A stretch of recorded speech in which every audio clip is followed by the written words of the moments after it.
يا أيها النبي جاهد الكفار والمنافقين واغلظ عليهم ومأواهم جهنم وبئس المصير।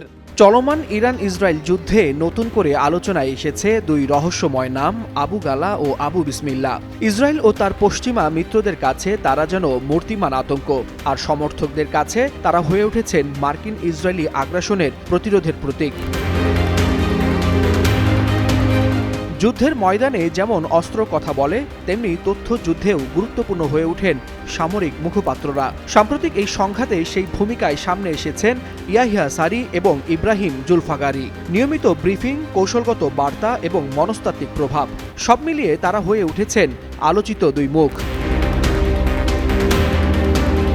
ইয়েমেনের ইরানপন্থী সশস্ত্র বাহিনীর মুখপাত্র ইয়াহিয়া সারির প্রতিটি বক্তব্য শুরু করেন কোরআনের আয়াত দিয়ে, আর এই স্বতন্ত্র উচ্চারণ থেকেই সামাজিক যোগাযোগ মাধ্যমে তিনি পরিচিত হয়েছেন আবু গালা নামে। অন্যদিকে ইরানের খাতামুল আম্বিয়া সদর দপ্তরের মুখপাত্র ইব্রাহিম জুলফাগারি প্রতিটি বক্তব্য শুরু করেন বিসমিল্লাহির রহমানির রহিম দিয়ে, যা তার পার্সিয়ান টোনে এক অনন্য মাত্রা পায়। সেখান থেকেই এসেছে আবু বিসমিল্লাহ নামটি।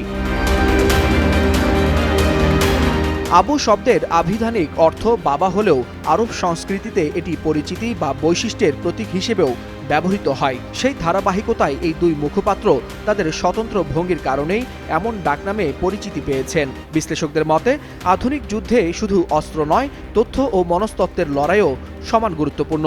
আর সেই লড়াইয়ে আবু গালা বা আবু বিসমিল্লাহ এখন গুরুত্বপূর্ণ দুই মুখ, যারা যুদ্ধের বর্ণনাকে প্রভাবিত করছেন প্রতিদিন। ওয়ালিউল হাসানাত, যুগান্তর নিউজ।